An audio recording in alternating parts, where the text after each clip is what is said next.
What is up, bros and hoes? It's Asher Optic Midnight, and today we are back with episode 6, right? 6, yeah. 6, yeah. It 6. is, yeah, it's 6. The 6th episode of Power Down with me, Ashley, aka MiDNiTE, Optic Midnight, alongside Amanda the Jedi. Or Sword Jedi. Sword Jedi. Yeah, if you guys remember from a month and a half ago, we were talking about how she was doing the SOAR recruitment challenge. So basically she's trying it in. And I was like, why are these guys taking a year? But then, you know, you got in. Hard work and perseverance and just doing your thing. Bro, I told you. Thank you. I told you, like, if they don't pick you up, they're messing up. And they heard me put that out into the universe. They did. And look at you now. Look at me now. I'm literally not trying to take any credit, by the way. I know that kind of makes me seem like an asshole because I really feel like you deserve what you got. So thank you. I wanted to ask you, how's that going? How does it feel? It feels really good. Like it's been a very interesting week. Like I said, it hasn't even been a full week yet. I think I got recruited on Wednesday. But it's been, well, technically I got recruited last Sunday, but the announcement only went out on Wednesday. So I actually knew before we recorded the podcast last week. Yeah. And I wanted to tell some, I would be like, but yeah, boss Sword Jedi or whatever at the end. You can't. You had to keep it quiet. But I was like, I'm not going to tell nobody. Yeah, it's been really cool. I'm waiting for some like awesome merch to show up in the mail. I'm like really excited. I got that notification saying like, would you like to partner? You've been asked to join the SOAR network on Twitch and stuff. So damn. So you get that official. Cool. It's official, you know, like. Yeah. Well, so I'm an outsider, right? I don't know very much about SOAR. Yeah. Other than I've watched them form back in the day, and they were a heavy trick-shotting clan. Yeah, and Banks was like heavy involved in. Yeah, he was like one of the founding fathers or whatever. Banks. And it was like super trick-shotting until like this, like was there a switch in leadership that happened? No, like it wasn't even that. I think it's just that like a lot of the people that were involved in the team just started kind of getting into other things as well, and they slowly just started branching out. Because like I know for a while, like Nuda was in red and Tensor was in red, and then they kind of like bounced around to SOAR and stuff, and just like Nuda's content pretty much completely switched from gaming content to just like kind of similar to the stuff I do, but like amplified in terms of like how ridiculous and maybe like acceptable it is, but you know, like just really funny stuff. And then they just kind of started going from there. And then they started picking up like competitive teams for like pretty much everything except Call of Duty. Actually, they've got Smite competitive, they've got H1, they've got like they CS, had a COD team once. Yeah, for they like did. Yeah, a couple events or something like that. Did they? I thought it was Red. No, but this was like Black Ops 2-ish or later than that. Okay. Maybe I'm remembering wrong. Maybe it was a different trick-shotting clan that got involved, but they might have. Yeah. That's unfortunately that was before my time. I was not around then, but yeah, it feels like they've really evolved.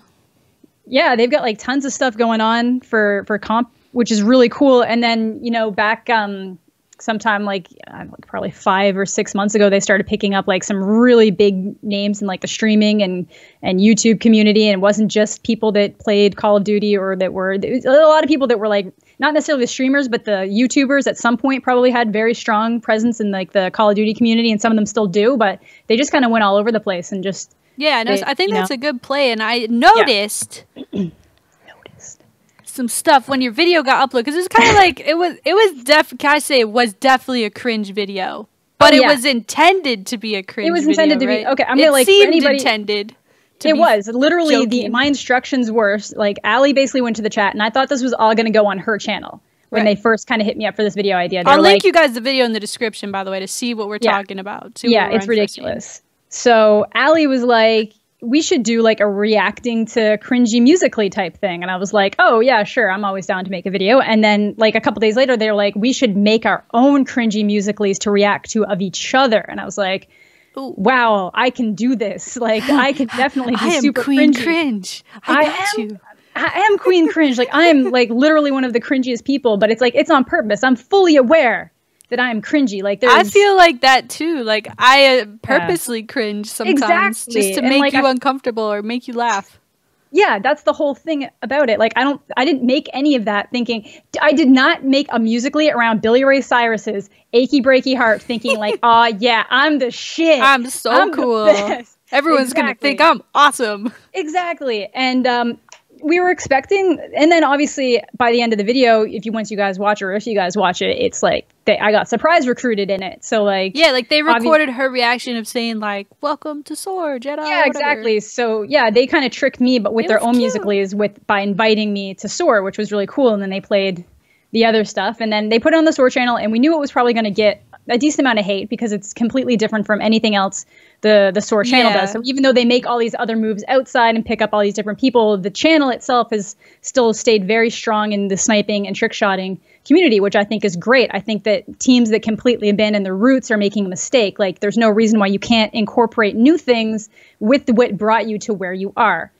But obviously, I knew there was going to be some flack back from people who just want to see Call of Duty. And the other thing is that a lot of people were mad that there was a video that was ridiculously cringy and just happened to have nothing but girls in it. Yeah, that was the one thing I really noticed. Like, they were really harsh on you guys in the comments. Oh, yeah. I had to stop reading the comments because I was like, you guys just don't understand. They just don't understand. You know, I feel like people, when they're attached to something like a trick shotting clan or something like that, they feel almost like entitled to sit there and judge whatever is going to get uploaded. Ooh, what's going to get uploaded on SOAR? I better go fucking put my 2 cents in, you know? And it happens on the Optic channel too, like all the time. Dude, people are always crapping on stuff. If you look at, particularly when Optic was mainly a sniping channel and I would upload on it, instant dislikes, like instantly. Yeah.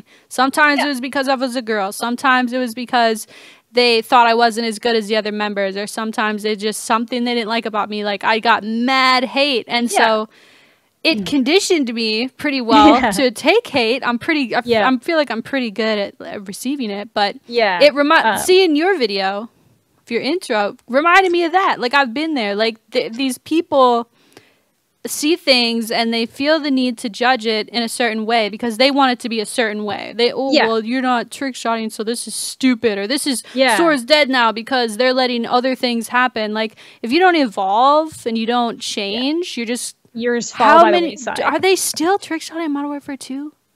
Are they? Some of them are. Yeah, which is fine, but like, how long do you see that? Yeah, and like, and if that's what you find fun, like, honestly, I said it so many times that night to different people that, like, because luckily I didn't really notice the hate until people started telling me that there was stuff going on, because there was a separate issue where I don't want to get into this too much because, again, I don't know the surrounding issues of what happened, but somebody in SOAR, a newer member, literally like he'd only been in the team for like 9 days, got picked up as a player, had said something on the video, and I'm pretty sure it was literally just the word yikes. And I guess there had been other warnings leading into this, and then he ended up getting kicked that night. And then suddenly I started getting a bunch of... so now it's your fault. I started literally being like, oh, freaking this guy got kicked for this. And I was like, do you guys think that they kick... I got, like, it was a direct replacement, so I didn't understand what was going on. I didn't realize that he had actually done something on the video because I was streaming. I literally started streaming the second after the video went live. So I had nothing. And then suddenly there's all these people saying this thing is why such and such isn't in SOAR anymore. And I was like, what is going on? Dang, so it's just like amplified it. Yeah. So that is where most of the hate started coming from in terms of me. I completely started ignoring the video. I think I checked the comments on stream once just for fun. I was like looking at them with people, but quickly realized that it's like, I don't need to look at this. Like, it's people who are just mad that it's not what they want the team to be, which fit into their fucking cookie cutter what they wanted to watch after school. Yeah, and like, people see cringe, and sometimes they just don't realize that obviously we knew it was cringy. I liked it. It was like a cute, like, it funny was video. Fun. It's nothing to take super serious or think that it, like you can have both. You can have content creators, and then you can have like other shit. Exactly. And they're like, everybody was like freaking out, being like, fuck, more girls in the community and more girls on these teams, like, and it's like, what's wrong with that? Like, it doesn't really matter. We want to watch all guys. Seriously. What? Like, I mean, so it was odd, but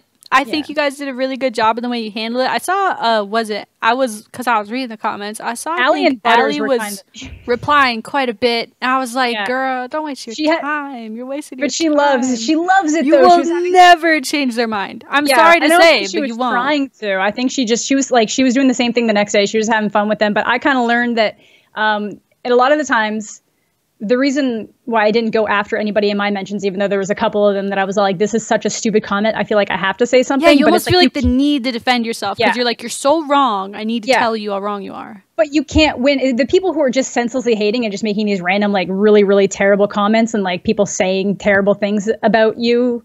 Like, I've had some pretty bad things said about me in the last week. But you can't win because if you try to counter them, these are the two options. They're literally going to be like, shut up, you effing this or that, or it's gonna be like, ha, baited, got to you, ha ha. Yeah, like you can't win.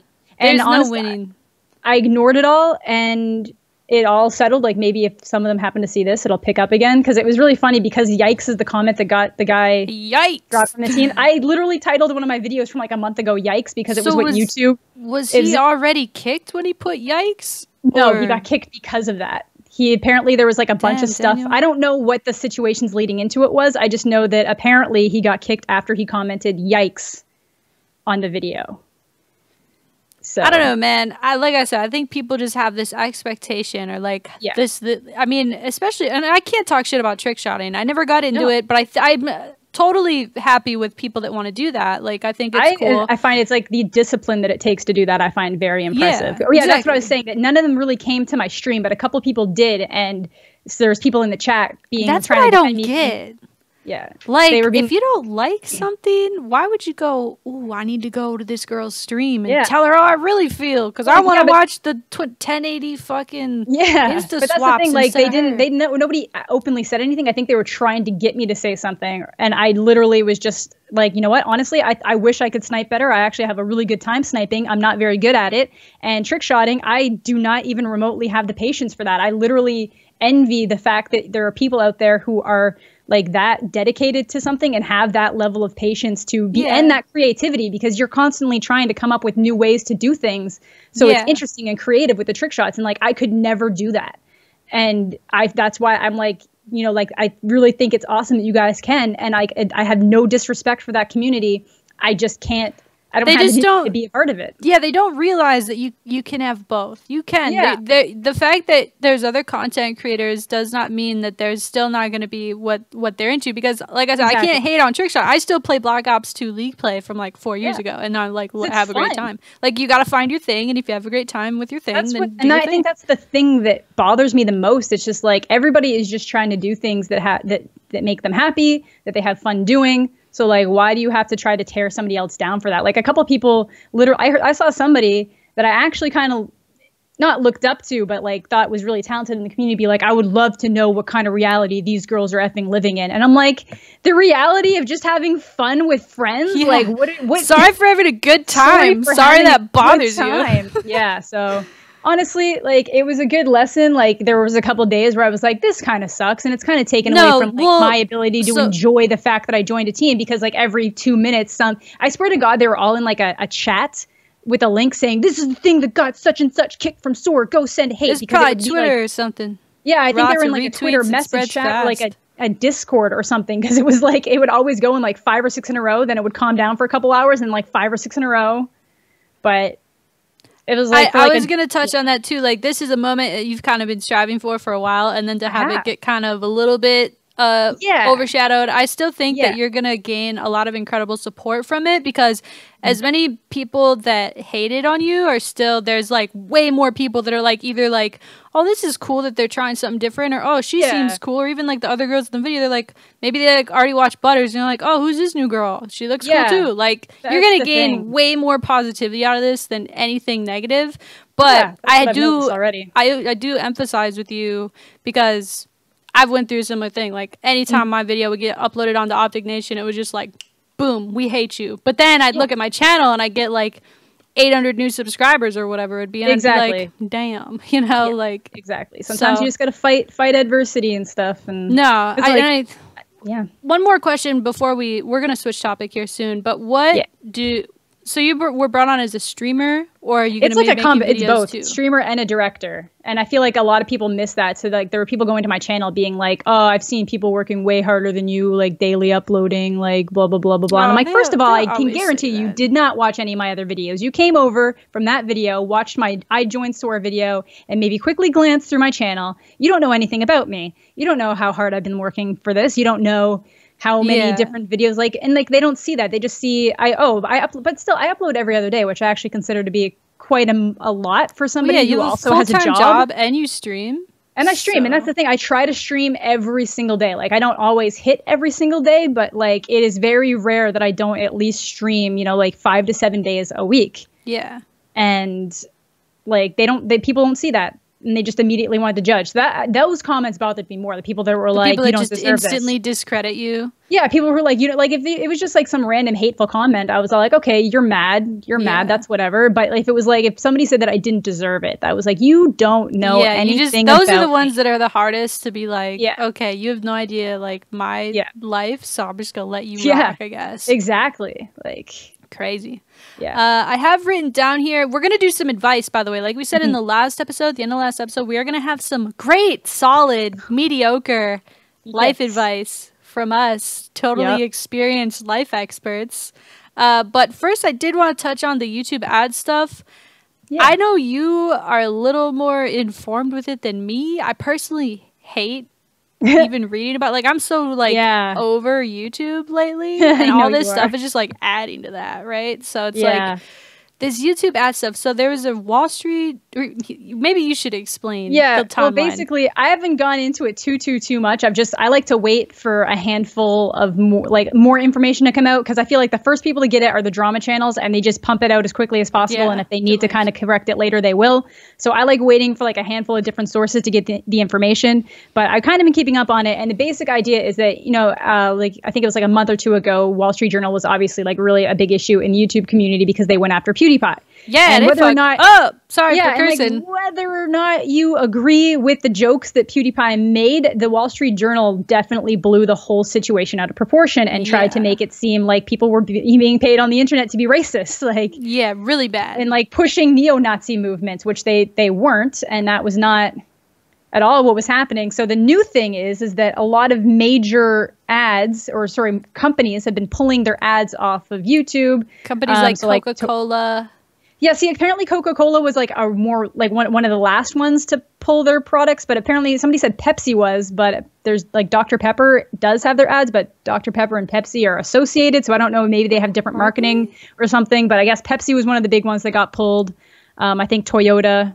Either way, there's like a lot of really big companies that probably, you know, contribute to a fair amount of ad revenue on YouTube were allegedly pulling their ads off of the website because of articles Wall Street Journal was releasing saying that high profile ads were being placed over top of extremely racist videos. So racist videos as in like just people ranting about how much they hate other races? Or yeah, well, like there was a specific video that got pulled into question that I haven't seen the original video, but everybody just said it was like kind of like racist in nature, and it was the comments on the video that ended up being like really, really bad. And they were saying that on this type of video there was Coke ads, there was, you know, Starbucks and Toyota ads on it, and that they were like saying, look, you know, you're these big companies and this is what your product is being represented on. And I don't know how other people think, but when I see ads before videos, I do not associate those ads with what is going on in the video ever. No, ever. I feel like a lot of my ads are tailored, or I get the same like 3 over and over again, or like the side ads. It'll be like, because I look at the Control Freak website one time, and then the next 2 weeks I'm getting Control Freak ads. Mine are always like stupid things. Like I keep getting like weird like Canadian bank ads showing like these kids playing hockey, and I'm like, what? Why? What? And then like, have you heard the Legend 27? Is that what it is? The Legend 27? Either way, I get that one all the time, which is like a Clash of Clans or something. Maybe I'm wrong, but either way, I get these same ads, but I don't pay attention to them, and I definitely don't ever associate them with the YouTuber because they're always like the same ones. And it's not like when I sit down and watch like, I don't know, like, no, Game of Thrones doesn't have ads, but you know what I mean? When I sit down and watch a TV show, if I'm at my parents' place, I don't associate the ads that play in between the TV show with the TV show. Well, I think for the advertisers, like like we touched on, was it last week or the week before? Like, yeah, there are really racistly geared videos, or like even like, you know, some beheading video or whatever. Something just really fucked up, you know, like an ISIS video. And then that's right before, YouTube's job to pull. Yeah. The YouTube job is to pull the monetization from that, which that's what they're supposed to do.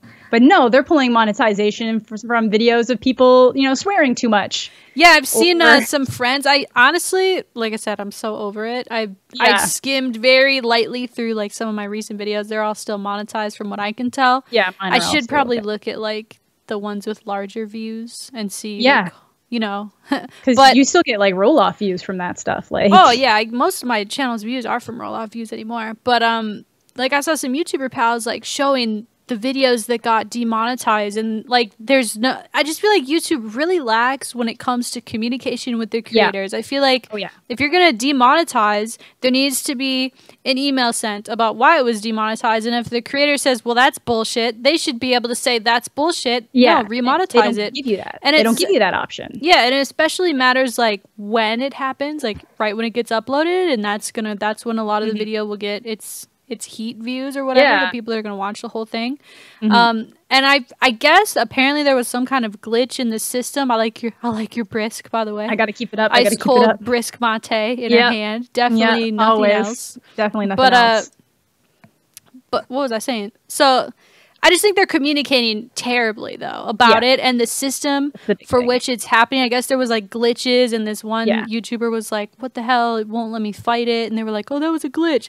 Yeah, that's what I mean. They're not admitting that they've done anything wrong until they get caught. It's almost like they're like, okay, we know there's a problem, but nobody's noticed what it is yet. If we can just fix this before anyone notices, it'll be okay. But somebody always notices because, first of all, drama channels are huge. They're always looking for something that they can exploit or expose. Yeah, YouTube's killing us again. Like, and this is people's livelihood.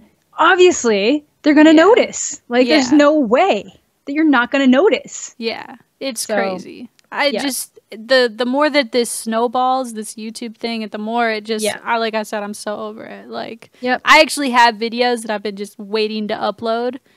I just don't want, they're completely done. I have the thumbnails done and everything. I don't even want to make you feel better. Keemstar says that the ad revenue is back up to 85%, which is pretty much normal. So it might be an okay time to start. I mean, it wasn't even that was keeping me from, because like, I mean, my channel's not even getting very many views anymore. I really don't look at it as like a monetary thing anymore. It's just like the way that it kind of happened with my channel. Like my channel was kind of like in between, and then like bad luck, bad luck, bad luck, bad luck. Well, yeah, because, and I don't understand why your channel is just whitewashed, restricted. LGBT, man, that's all I could say. I don't know. Hitches for the, like, it hitches too. As of 5 months ago, every single video that Hitch uploads ends up restricted. Yeah, I don't know if there's like, maybe there's like a certain percentage or number of videos that gets uploaded, and the automatic system is like, yeah, this channel's too risky. Better not put our Pepsi ads on that. I thought that, but then I just made a video looking up things that aren't restricted. Like, I saw that, like the weird pregnancy cartoon stuff. But there's some stuff that I didn't even put in the video where like I just looked up certain words, and there was channels that it was like literally being like a guy that was like, I keep having sex dreams about having sex every night, that made it through, and his whole channel is stuff like that, and he's called like Anders the Stoner or something the Stoner, and I was like, how is somebody who's literally marketing themselves as a stoner when YouTube has not ever really been favorable towards weedtubers? And who's telling a sex story, for one, how is this video not restricted? And two, this is the type of channel you would expect to be restricted. Well, how does a channel name called My Little Pony Sex not end up restricted? I think it's obviously not people looking at it. It's some kind of algorithm that they're using. And that's where they're fucking up. Like, but that's what I mean. How did My Little Pony Sex make it through the algorithm? I guess I gotta rebrand my channel, man. If you guys see a complete different change in my channel, My Pony Sex. What's it? My Little Pony Sex is literally the name of the channel. Or whatever. That'll be my channel name. My Little Pony Orgy. Pony Orgy. But yeah, it's really weird right now. YouTube. I've never seen YouTube like this. I've been on the site for like 7 years. Really weird. It's very weird.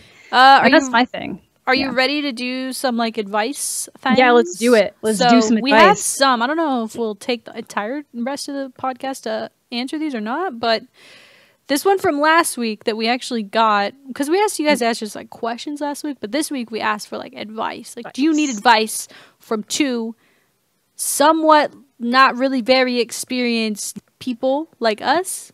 If you do, tell us. And so this one says, how do you manage to pick yourself up after a breakup with someone you're still in love with? Hashtag deep. Deep. Hashtag deep is one of my favorite hashtags of all time. Yeah. I think the one thing we both agreed on was like, don't just like sit at home and like, I know that especially when you're in high school, and I don't want to try to make this like big divide, but like when you're in high school, you want to kind of isolate yourself in these situations. Like, let me feel this fully. You know, teenage angst is a thing. It's definitely a thing, and you feel it. You go on with your best self. But one of the best ways to get over it is if you actually go out and do things. You know, it doesn't even if you don't feel like you have friends that you can hang out with, just at least go find something that you can enjoy doing. You know, like skateboard, ride a bike, go see a movie, find a new book. Don't just sit at home and try to focus on what if something went differently, because it didn't. And like getting focused on what ifs is like the worst thing you can do for your life, because it's just going to make the situation worse. The only thing you can do is take the information you have now and move forward. You can't change what's already happened. Yeah, I agree with that. Like when I was in high school, I took my first breakup like super hard. Like same. I had to go to therapy and shit. Like I was probably super depressed, and just I thought the world was ending because I made the mistake. I think, I don't know, is there a such thing as like a pre-breakup prevention?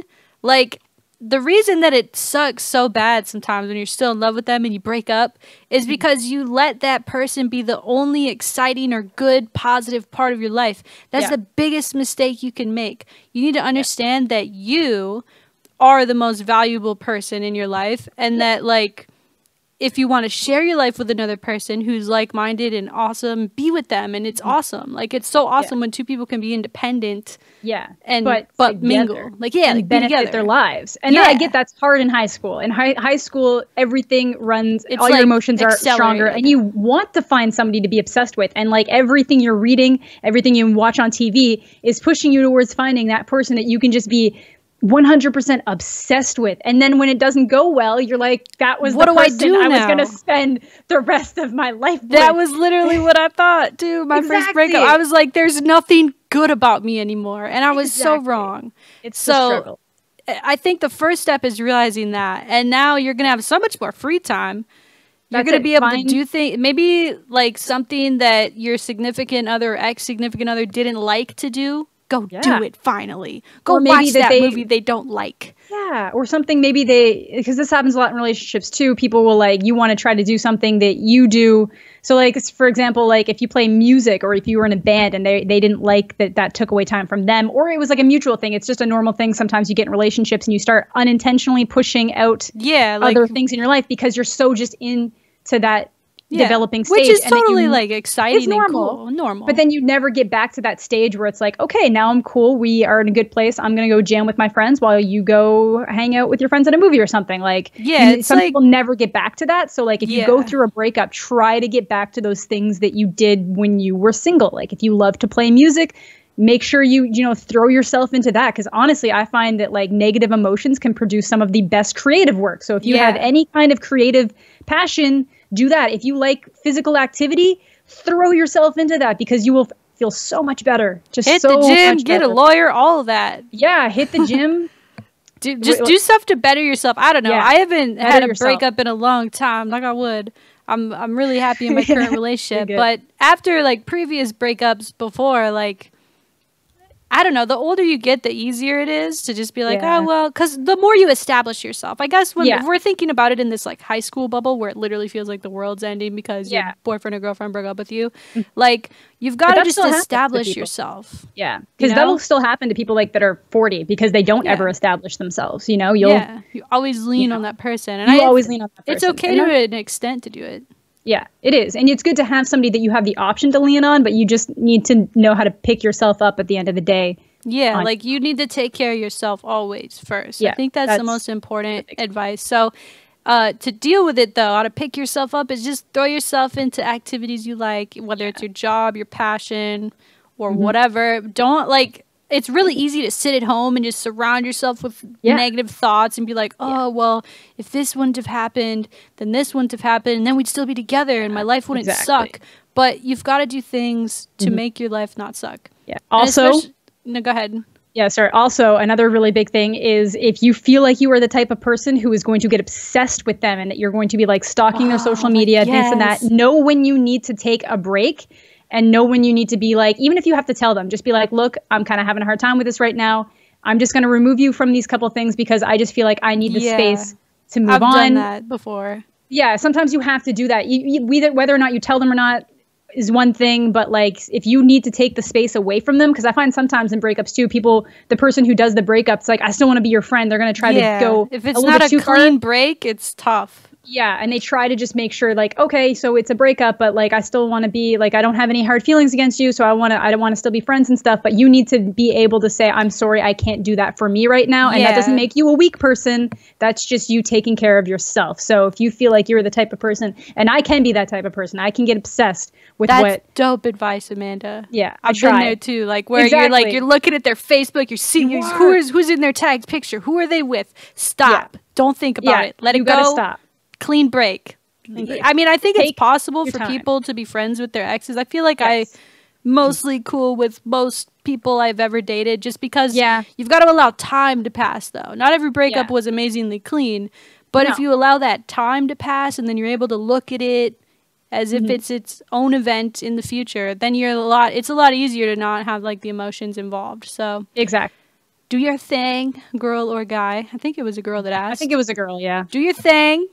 Delete social media, lawyer up. No, I'm just kidding. But yeah, like don't take care of yourself. Yeah, take care of yourself first. I think that's something that people forget. Not to repeat myself like too much, but I think it's really important for two people in a relationship to be like their own entities and joining together to be in a productive and awesome and loving, healthy relationship, but at the same time having their own thing, right? Yeah, so that was one of my worst qualities. Is like I used to be really bad for just like immediately. Not even intentionally latching on, but basically just bending to the whim. It's basically like, okay, this is what they want to do right now. This is what they want to do right now. This is what we're going to do right now. Like, I always felt bad being like, hey, I'm going to go do this with other people. No, unless you really want to hang out. Like, I'm so bad for it. But it's just knowing that you're allowed to have a separate life that they could also be a part of some days. Like, some days you can all be hanging out together, but sometimes there's nothing wrong with you doing this and you doing this. Yeah, like you don't have to be attached at the hip. Yeah. Good advice. I think that's good advice. Let us know what you think in the comments. Is that good advice? I feel like we hit all the bases there. Yeah, I think so too. Yeah. All right, next thing. You're going to have way more answers for this than me, I feel, personally. But I didn't record the names either. I didn't know if they wanted us to put the names, actually. Yeah, so sometimes you never know. Question. Yeah. But this says, how to approach the next step of your life after leaving college or university. All right. Okay, this is from my friend Brody, actually. He won't mind that I said that. He's actually the guy who gave us the podcast name. So again, shout out to Brody. Okay, the creator of the name, Power Down. Power Down.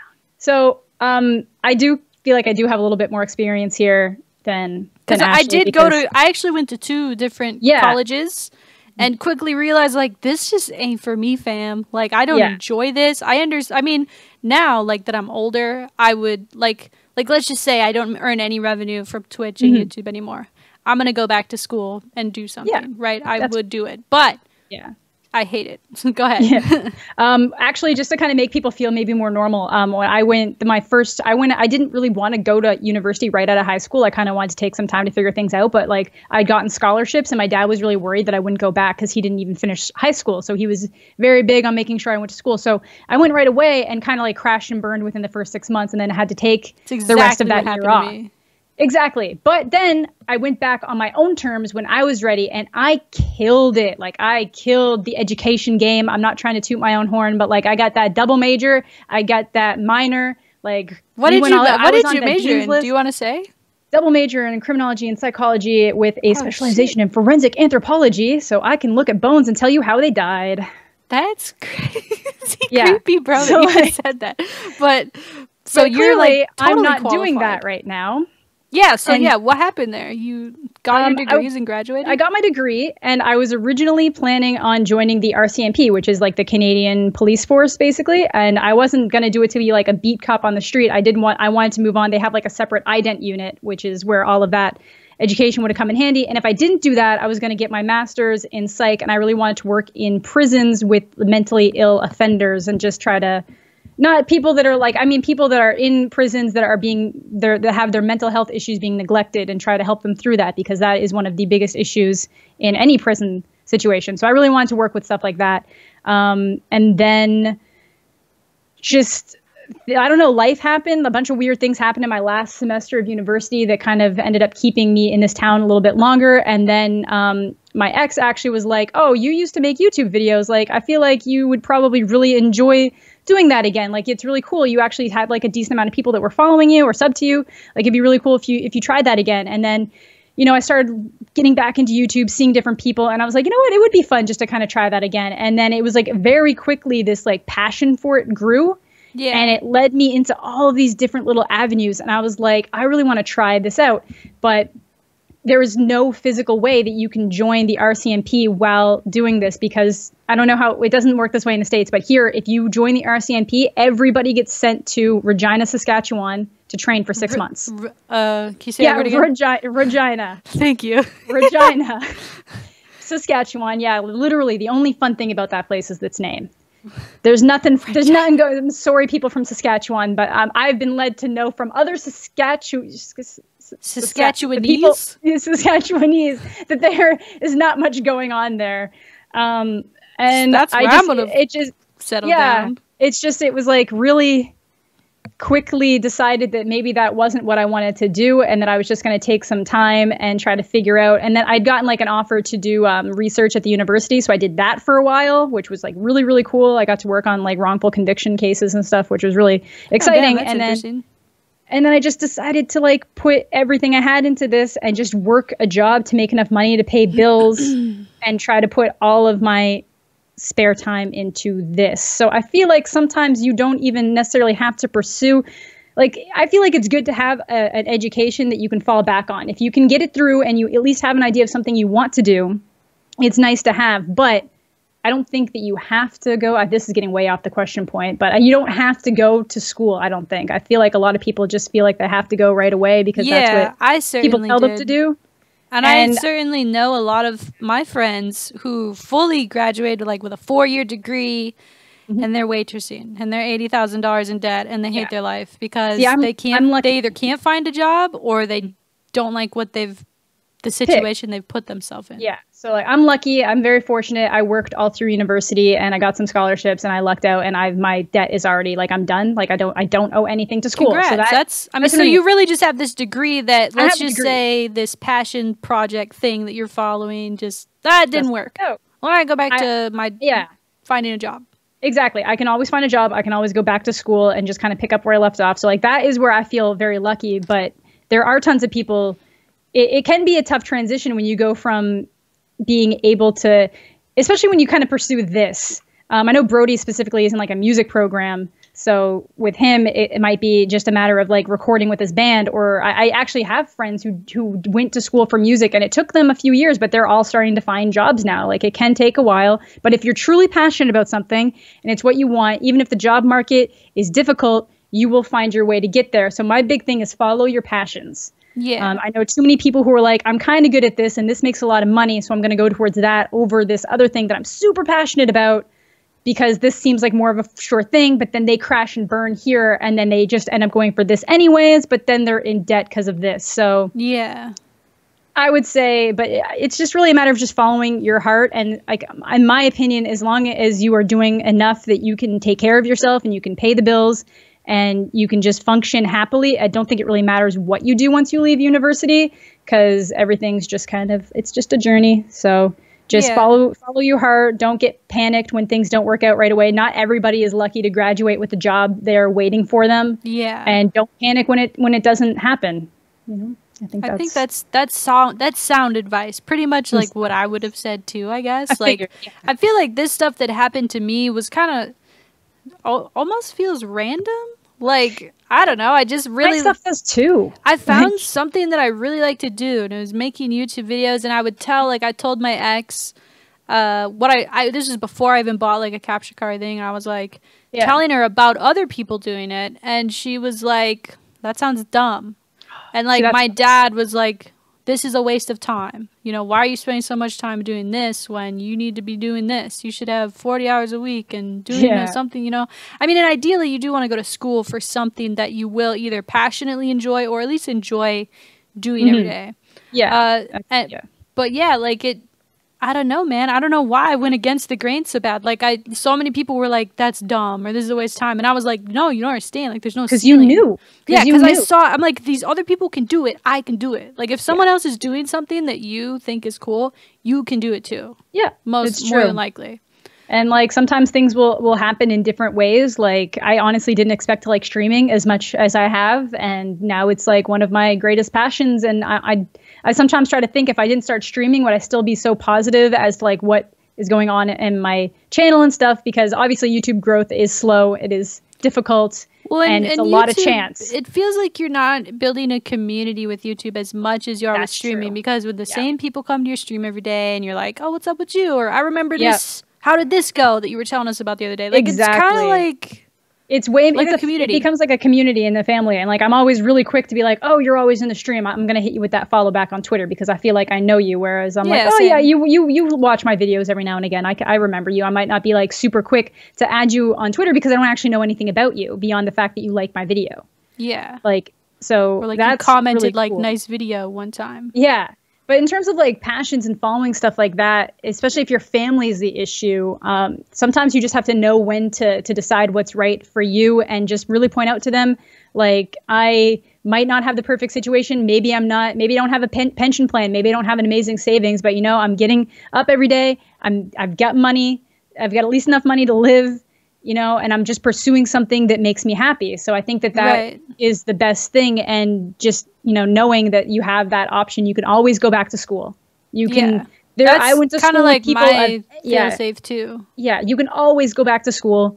And maybe if with a handful of years of experience and doing something else and seeing what does and what doesn't work and what you enjoy, what you go to school for might actually align more with what you want your final goals to be, because they expect you to make a lot of decisions when you're like 17 I was just going to say that. Like, my dad was like, you got to go to school. You got to go to school. And it's like, things aren't the same that they used to be, like when my parents were growing up. Like, getting his college education back then was like, yeah, you're gonna have a good job, dude. Like, you're gonna now it's just like, now it's like, now cool, you can get a minimum wage job. Yeah, not like, thousands of dollars in debt. The economy is crazy and fluid, and you know, there's, depending on what you go for, it's hard to find a job. And so I felt so pressured, though. Maybe not just from my dad. I shouldn't pin it all on my dad. But even, like, all my friends were going to school. Like, where are you going to go, Ashley? What are you doing? And I'm like, I don't know. I just like playing Grand Theft Auto a lot in my underwear. Like, I don't know. And then, you know what? Tons of people have made jobs like that work. That's Jeff's story. He was like, I literally didn't want to do anything with my life except play video games all day. And now, look, I get to play video games all day. Like, that's my job. And it's like, you can make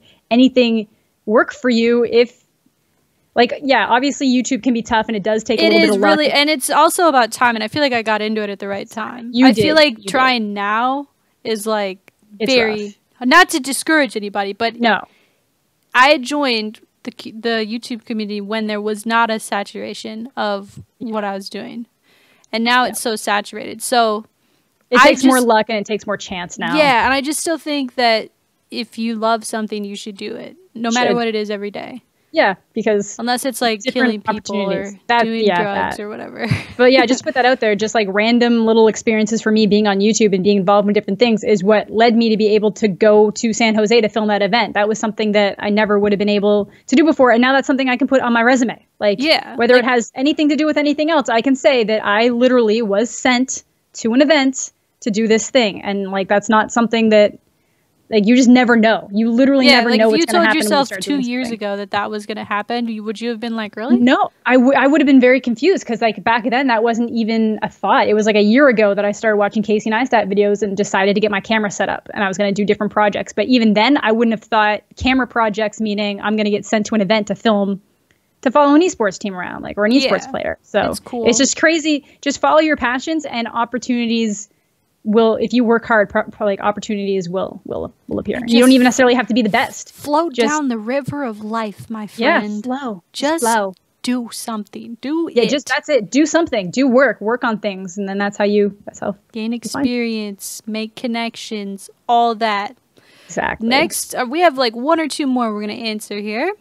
We got how to cope with social anxiety. So I've made a video about anxiety before. I don't really like talking about it until I did that video. So would you say that you have experience with anxiety yourself, Amanda, or not really? I have like different issues with anxiety. I wouldn't necessarily say I get anxious in every single situation, and I can usually get myself through things, but I do have moments where like either stress or anxiety can get like just very bad, very overpowering. But I'm trying to, a lot of it's more to deal with, like, I am very bad at like interpersonal reactions with people. So if I have to have like serious conversations with people, like my heart feels like it's going to pound out of its chest. When you say that, what do you mean? Because to me, you're super good at conversing and understanding what I'm saying, and then adequately If it responding. has anything to do with like emotions, or like say I had to talk to somebody about something serious, I'm so bad at, like, I'm pretty good about like typing it out and forming my thoughts when it's like when I can lay it out. But if it's like in front of somebody, I am that person. I will probably say the wrong thing first and then have to backtrack myself into the right answer very awkwardly, like very, very awkward duck penguin type thing. So here, like, is there an example you could give of that? Like if someone was like say, hey, I get really sad when it rains, and then you'd be like, I don't know how to answer that. Not even that, like, it's more like, I would say, if like, it's probably more from like a relationship standpoint. Like if I was having an issue in a relationship and I had to be like, okay, so let's figure this out. This is an issue. Like I will struggle it internally with how to do that. I'm super good at that shit. And then eventually I will probably just say something stupid in a tone that is not pleasant, that will likely anger the other person, and then we play the backup game. No, it's true though. It's like, and that's one thing I need to get better at. But like when it comes to other people's problems, I'm like really pretty good at it. Because you're looking at it objectively. Exactly. And then in terms of like social anxiety itself, that's what the question is. Yeah. Do you have any social anxiety? Do social situations? The thought of getting into certain social situations make me nervous, and sometimes I just really don't want to do it. Sometimes it's an anxiety, sometimes it's just and I almost get this feeling before streaming sometimes. Sometimes I get so worked up in my head about just starting the stream. Really? That it hasn't been an issue lately. What are you not enjoying when you start? It's not even like an enjoyment. Sometimes it's just like I'm tired, or I'm like mentally not 100% there. And I'm like, if something goes wrong in the stream and like I don't feel like I'm in the best mental place maybe to deal with it. I'm gonna go off the rails. Yeah, but then every single time I start the stream, it's like, oh, this is fantastic. And then everyone's being nice to you. Yeah, I'm in such a better mood right now. Like, this is so good. And then same thing in like actual social situations. If I just get myself out there, then suddenly I'm all like, woo, hey, how you doing? Oh my God. like I'm very weird there, like that. It's a lot easier. I don't think that I personally have social anxiety. It's been suggested that I do, but I don't think that it's the actual social situation that I don't enjoy. I feel like I am able to talk to people. I've been to many parties or events where I feel like I can, if someone walks up to me, oh, hey, MiDNiTE, can I get a picture? Like, I'm not like, I'm like, yeah, sure. And I make a short conversation with them, and it's pretty easy, and like I can do that. But there's a lot of people that really struggle with that.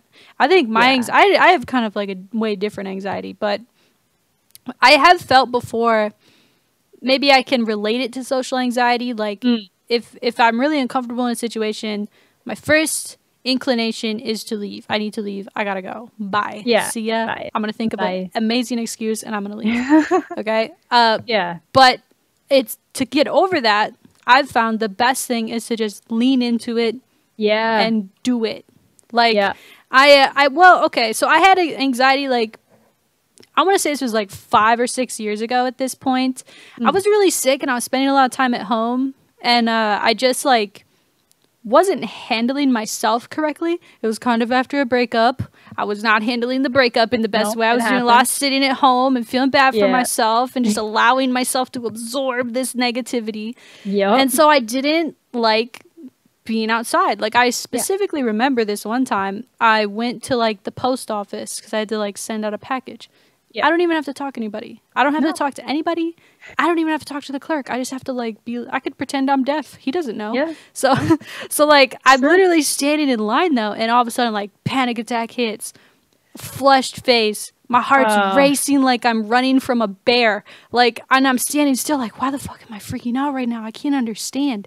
But like, if you just take that moment and you push through it, you get over it. I mean, it's so hard to say get over it, anxiety. No, it's not really get over it. It's just a steer into the skid type thing. Just just kind of go through it. And then when you're done, when it's over, you're going to be like, wow, I did it, you know? Yeah. And so I feel like, and I'm sorry if this doesn't relate very well to social anxiety in particular, but I feel like the more you put yourself in those uncomfortable situations, maybe it's having a conversation with the guy at the gas station who's just asking you, how's your day? And you're just like, I don't want to talk to you. Like, this gives me anxiety that I have to even say something to you.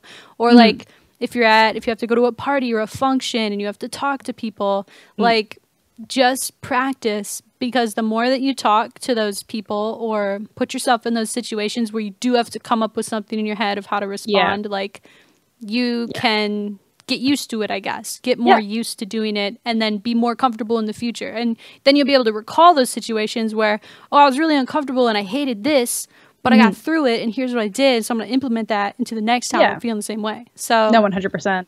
Yeah, I don't know if that's good advice, but that's my personal experience. Yeah, like, honestly, I feel like that's usually it. If you have like issue, it's like there's a couple different options. You can either try to find social situations that are specifically tailored to things that you enjoy. So if there's clubs at school that you enjoy for things, or different types of clubs, that's where you're going to find the type of people that are probably more in line with who you are. So like, if you don't want to go to a party because you don't like the party scene, don't feel like, well, I have to put myself out there, I'm going to go to this party. Like, you know, find the type of people that you want to hang out with. Find different groups of people that are doing the things that you enjoy. That literally, you know, like, even if it's like that one friend who likes going to movies, like, just be like, hey, you don't even have to talk. Just be like, hey, man, want to go to a movie?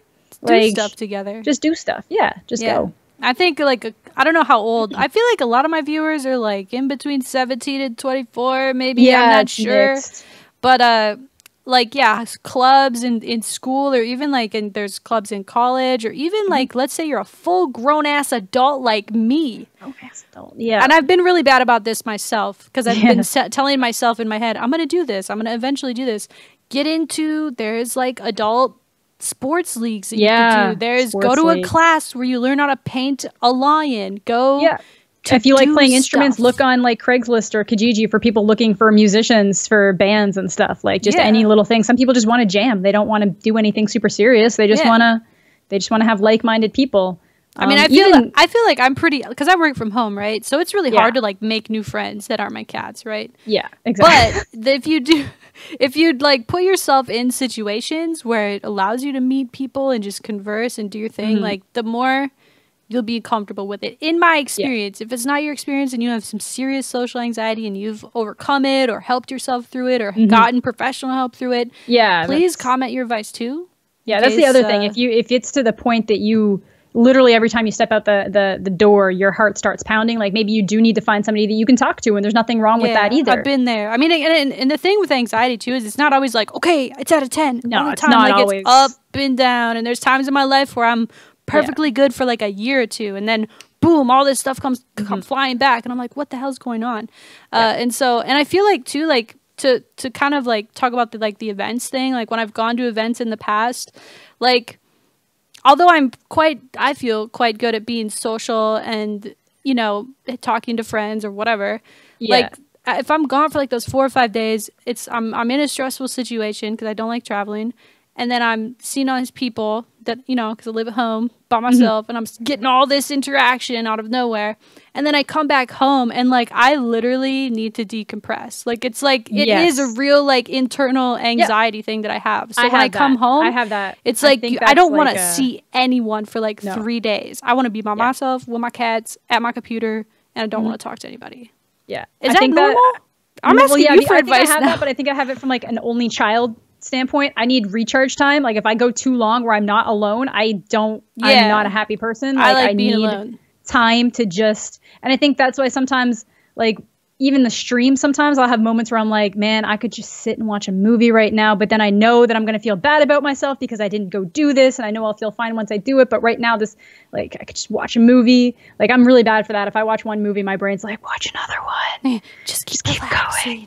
Exactly. So it's just like, sometimes it really is just like talking yourself into little things. So like, just, okay, I'm going to put on some clothes. I'm going to get up. I'm going to go to the mall. I'm going to get this. Like cleaning helps me too. Like if my place is clean, I feel like I'm just able to think more clearly. That too. Yeah. I feel like sometimes a lot of anxiety situations is that you build up situations so much in your head that that's my big thing. If I have any issues with it where I get anxious about thinking about talking to people about certain things, even if it's just really basic interactions, like working the front desk at the gym, sometimes I'm just like, there's certain people I'm like, oh my God, they're going to ask about this and I'm going to have an answer for this. And you build it up before it even happens. So I feel like a lot of people in social interactions are like, oh my God, I'm going to go to this party. Nobody's going to talk to me, or this is going to happen. Like, or how's it going to be? I don't know how it's going to be. Yeah. Try to push all that out and just be like, I'm going to go to a party. And if it sucks, I can walk right out the door and go somewhere else, like I'm going to go try to have, talk to somebody. If you can, like just little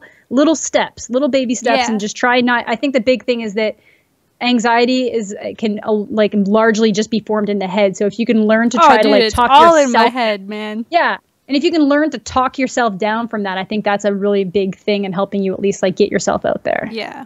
I think that I actually need help with it, professional help, because there's nothing wrong with that. I think that there's different techniques, I guess, that you could use other than just go do it. I don't want to tell you go just do it, man. No. And then you put yourself in a super uncomfortable situation. You don't know how to deal. Like Amanda said, baby steps. Well, this makes me a little uncomfortable, but if I just lean into it and do it, it's gonna be fine. And then once you see that it's fine, you're able to accept it maybe a little more. Yeah. Totally. So good luck, have fun with that. If you have some real advice, we're just kind of talking about our own personal experience, but if you have your own personal experience, feel free to put in the comment section. Yeah. Last one. How do you find the perfect balance of streaming, YouTube, and family time? I'm going to answer this immediately and tell you that I don't. All right. Your turn, Amanda. I don't. I think that it's really hard. And I know that sometimes I get on these big, awesome streaks when I'm streaming, and then sometimes YouTube ends up being 3 videos a week instead of 4 videos a week. And I will tell you right now that I barely hang out with anybody. I don't live near my family, so I don't really literally. I've been trying to be better lately where I actually make time and hang out with people. My friend was in town this weekend, so hung out with him, went home a couple weeks ago to hang out with people, just trying to make time for that. But when you get if you are really dedicated to doing this and trying to make it a career, you have to prioritize it above anything else. And as bad as that sounds, if you're lucky, you can do things that let you, if I lived in a more interesting place, I could try to probably make more interesting vlogs that would let me be with different people all the time. But streaming leaves you stuck to a computer for hours on end. Not in a bad way, but I'm just saying that is hours of your day that you can't cheat or make up. YouTube, if you really worked hard, you could make enough videos for a week in one day. No one would ever need to know, really. Yeah. And you can do that.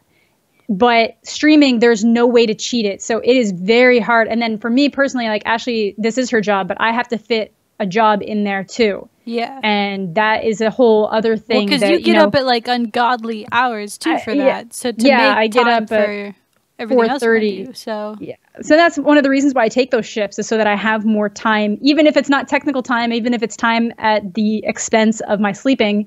It makes me feel like I have more time when I wake up super early to go to work, and then I have more time in the afternoon to work on videos, and then I stream at night. So it is sacrifices. If this is something that's your entire day.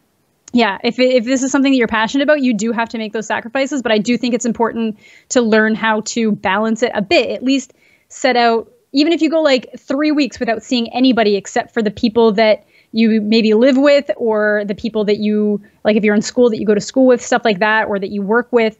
But then you at least take 1 weekend a month to just be okay, here are my friends. We're going to do something, and we're going to go out and do it. That's at least like something that you can do, but it can be hard sometimes. Like there's weeks where I felt like I had, like for the SOAR RC specifically, there'd be like deadlines, or if I was going home for a break, or like when I went to San Jose, I wanted to make sure that I had uploads for while I was away. Like you spend hours and hours just sitting and editing and coming up with ideas, because you know, you can't just be like, oh, I'm making a video for tomorrow. It's like, okay, what video am I making? How do I have to film it? How am I going to edit it? Yeah. Different stuff like that. So it is a balance. In terms of actually trying to figure it out in a time management perspective, I am terrible at time management, but I find that the best thing for me is to at least pick one thing in a day, set a time around that one thing, and then for some reason in my brain that lets me prioritize other things. If I just have this entire open day when I can do anything at any given point in time, then I get a little bit more off track. But so say like if I have Thursday off, if I'm like, okay, well, I'm going to go get a haircut at 12. So it's like that gives me time to film my video in the morning, probably edit it, and then when I get back, I can work on this other thing. So I find little things like that. If you can find tricks, and like tips, a to-do list. I have found. I mean, right now, I am going to answer the question. I know I just said no right away, but there was, when I think of like my most grinding times when I'm doing YouTube a video every day. I did a video like pretty much every day for literally years. Like people like I feel like discredit that a lot. They're like, well, you don't even upload anymore, you lazy ass. Like, bro, I just did it for 5 years. Like I'm a little burnt on it, man. So like, but I remember like doing YouTube and trying to grow my stream, and like this is my full-time job, so I'm in no way complaining. I feel really blessed, and I love it. I do enjoy it a lot. I shouldn't say like I'm just a little burnt on YouTube. That's about it. Which and that's understandable. Yeah, but you know there would be days where I'm like, okay, I found that waking up earlier helps a lot. Yes, get up early and just get your day started. Do your thing. And like I'd work on my videos, or that's why like I only stream 5 days a week and I leave Monday and Friday open, because that gives me time. Like on Friday I'll make when I did upload every day, I'd make like Friday, Saturday, or I'd make a Saturday, Sunday, Monday video, and then Monday I'd make 4 videos, or I'd either make them or like design a time during the week that I was gonna for sure make them. Yeah, exactly. And so that was a schedule I ran on for a very long time, and it was great. I think of like, when I think of the most grinding time, I think of like Advanced Warfare, or even during Ghost when I was traveling a lot and trying to grow my stream quite a lot and do YouTube. Then like having a personal life, like talking to my girl or spending time with her. And then like, oh, well, my mom wants me to come over for dinner. So then luckily I'm able to kind of move my stuff around. Yeah. That's like the really good part about it too. But it is really hard because you can't really, it feels like you can't excel at anything without a little bit of sacrifice. Yeah. And so if you want to excel at spending time with your family or your significant other, you've got to let the other stuff lax. Or vice versa. If you want to really go hard on YouTube and streaming, you got to let the other things slack a little bit. And it's all about just finding the balance. That's why like those 2 days that I don't stream, that was my balance. Yeah. But I've never had like days off.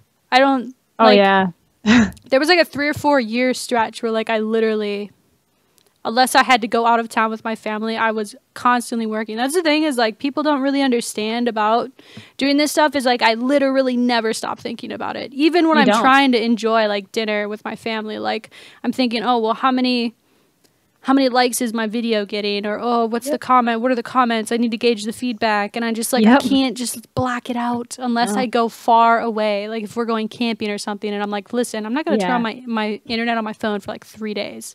Yeah. And that's like the best break ever.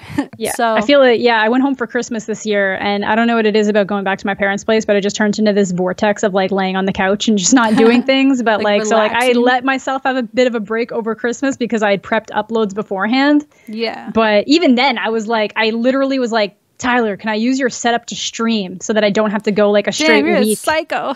And I did. I was like, can I use your setup to stream like once or twice over that break so that it's not just this entire like, 7-day gap without a stream? Yeah. And I did. So it's like little things like that. And that particular day, I remember me and my mom were watching Stranger Things, and I'd already seen it, but I really just wanted to sit at home on my butt and watch Stranger Things with my mommy. Just relax. But I didn't. I was like, no, man, I'm going to go stream. So it's like you're always thinking about it. Streaming and like the feeling of always being live or ready to go live, like that's the hardest part, because there's a lot of stuff where like, they're like, okay, well, we're going to do this thing on Sunday. Do you have time? You want to come hang out? And I'm like, bro, Sunday is like my best day for streaming. I'm not going to not stream on my best day. That's going to help me grow the most and help me out the most. Like, I have friends that don't get that. Yeah, and they're like, well, why can't you just do it later? Well, you don't understand. I have this schedule, and if you don't stick to your little schedule that you make, that is the hard part about streaming that you really made like a good point on, is like you're always almost, it's almost like you're always on. And now with like this IRL streaming stuff and this cooking and eating stuff, it's like, how do I have to be live 24/7? Like, is that how this is gonna go? Yeah, it's crazy because I know with like, I think that's one of my other issues too. I get this anxiety about setting a direct time. Like, I don't like being like, I'm going to be live at this exact time. And I'm sure that if I had, I feel like you have to. Yeah, in my maybe I'm going to get there eventually, I'm sure. But I feel like where I am right now, something about setting the time causes me such because you feel like anxiety. Oh my god, I have to get so much stuff done. And I mean, you can be I'm late all the time. I'm like, hey guys, I had to do something, so I'm gonna be 20 minutes late, or it's gonna start a little bit later, or even earlier. But sometimes that's why I almost prefer not having the set schedule, so nobody like necessarily they expect me to be live at some point. I'm like that library that's all like, we're open all the time except when we're not. We usually start at these times except when we don't. Yeah, so it's basically it creates continuity for yourself, and also it lets people know when to be there. That's the best part about having a schedule. So and I've changed my scheduled times a lot too, where I'm like, well, this isn't really working out. I don't like when I'm starting. I'll move it back to where I was. Like, you got to find out what works for you, and as long as you're letting people know, then I found it the most helpful to have a schedule, so then people know when to expect or what to expect. I'm sure if I didn't have a job, it'd be way easier for me to do that. But sometimes I'm like, I don't know, like, oh, this upload is now taking an hour longer than I thought it was going to. So now I'm an hour later than when I wanted to start streaming in my head, but at least nobody else was expecting me to start already. So that's like, nobody's disappointed. Yeah. And it's terrible. I know that's a terrible mentality, but either way, the point is, it can be very, very hard to juggle that with things and finding the people that understand what you're trying to do. Oh, so it's the worst when they're like, you have to go do what? Yeah, they'll be like, well, can't you just do that at like a different time? And like, even though I don't have a set time, I at least like people expect me to be live within this window of time. And if I'm not, they're like, no stream tonight, Amanda? Question mark, question mark, question mark. Yeah, exactly. Yeah, I try to be good about updating it on Twitter, but sometimes. Where's the stream? Yeah, exactly. Where's the video? I had expectations. Yeah. Luckily, like, oddly, no. Because I almost like that because nobody's ever like, Amanda, where's the video? And maybe it's because I've never gone such a long period of time where people have had to wonder, where's your video? But the streaming, if they're just used to you always being on, because it was like a month that I was on every single day. Like I was going to say that. I don't know how you can stream every single day. Don't you get burnt on it? I do, and then I'll take like a day where I just I don't, or I'll just go see a bunch of movies or something. But it's just like I really enjoyed it, especially like right now. Like I'm not necessarily going through anything like terrible, but it was just something for me to put all of my effort into and just kind of like get my mind off of other things. And it's all like, if I don't have anything else to do right now, and this is what I want to do with my life, there is no reason for me to not be like what's my online. Excuse? Yeah, like last night I didn't stream because I was editing a video for Rival, again, from some of that San Jose footage. And I just ended up being like, I'm not going to have time to put out a good stream. I'm just going to focus on this, come back tomorrow. So like every once in a while that'll happen. But yeah. So yeah, basically it's hard, but possible. You just got to manage it appropriately. And I think Amanda does an especially good job with it because she does still work full time. You psycho. Yeah. That's crazy, man. Well, it's good that you're able to wake up early and go to work, kind of like get it over with, I guess. Yeah, that's the upside. Cool. So I do that. And you just have to be prepared to make sacrifices if it really means a lot to you. Because you see a lot of people, and I'm not trying to call anybody out, but people are like, oh, this is the world to me. I'm going to grind this out. And then like they 2 don't weeks later, they're like, yeah, it's done. I'm over it. Yeah. So it's like, if it's an actual passion for you, you will find a way to make it work. Yeah. That's my biggest thing. If it means something to you, you will find the time to make it work. Put a period at the end of that sentence. Put a period. This is the end of this episode of Powered Down. Yeah. Nailed it. I hope this comes out okay because I had to do a lot of settings, tweaking. Yeah. She's had like the craziest computer issues. Bro. Like I've been very riveted in the ever growing Snapchat updates. Oh yeah, I stopped Snapchatting so much because I ran out of data on my phone. Oh no. And I mean, I do Snapchat from home mostly, but yeah just kind of I'm not Snapchatting that much anymore. But I'm gonna start. Follow me on Snapchat, MiDNiTE OG. Do you have a Snapchat? Public? I do. Amanda the Jedi on Snapchat. Instagram, Amanda the Jedi. Instagram, OpticMidnight_. Watch my stories. I live an interesting life. Just kidding. I never leave my house. Cats. Okay. It's mostly my cats. But yeah, thank you guys so much for watching. I really hope you guys enjoyed this episode. I know I said we were going to have a guest this week, but Amanda got into SOAR, so I definitely wanted to talk about that a lot. And then this advice thing kind of came up. And I mean, it would have been cool to have a guest do the advice questions too. But next time. I have like a couple ideas for a guest next week. So we'll see if we can secure a guest. If not, it'll just be, I think we're pretty good at talking. I think at this we're pretty point. interesting. So I mean, I feel like if there's no guest, we're totally like cool. There's not a big deal. Yeah. So yeah, thank you guys so much for watching. Leave a like, support the channel, subscribe to Amanda, all that social media stuff. Thanks. Appreciate you guys watching, and that's it. Bye, Felicia.